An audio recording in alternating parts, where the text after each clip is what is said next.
Pilgrim Hall Museum has a new exhibition that will be on display all through the year and into March of 2020, and it's all about the path-founding women of Plymouth. We're looking at 4 centuries of women's experience and their impact on their communities, right from the very start of the colony in the 17th century through the 18th, 19th, and even into the 20th century.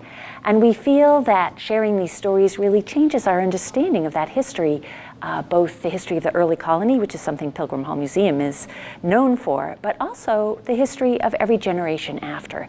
And we feel that this is something that's important for people to connect with and understand.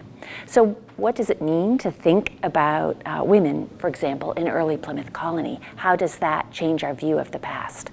And one of the important things I think about early Plymouth is that it was settled by families.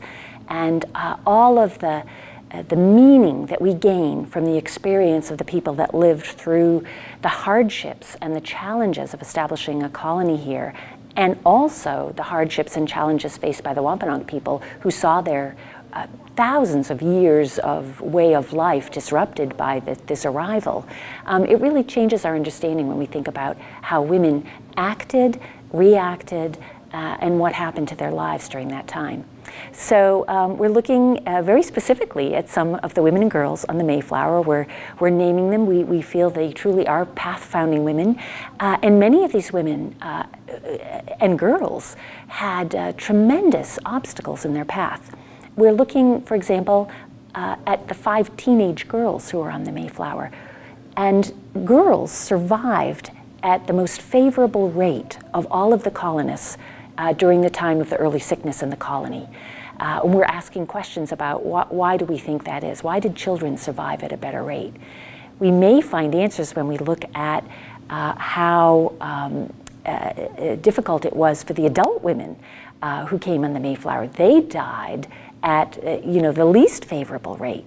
So we're speculating a caretaker situation, that the adult women gave their energy and their care to the men and to their children of the colony, and they took the brunt for it. They died at the greatest rate of mortality.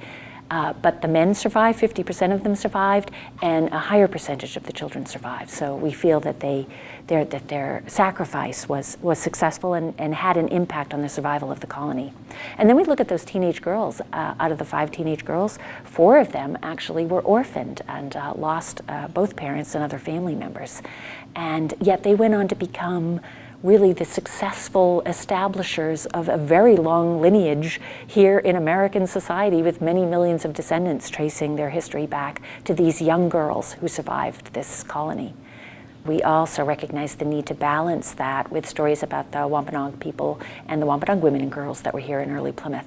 And their stories and histories are sometimes harder for us to capture. They certainly were not anywhere near as well documented as the English women, and the English women weren't well documented either. So that's one of the challenges of doing this kind of history. So we took the approach of looking at that early Native history to look at some of the anonymous artifacts we have that we know were used by Native women here at various points in their long presence here on this landscape, and have really tried to isolate and look at these individual objects as something that were held and used by women of Wampanoag society to help their families. So it's a little bit of a different approach, and we hope we're fitting in the pieces of the puzzle to really understand more comprehensively the experience of women here in the colony.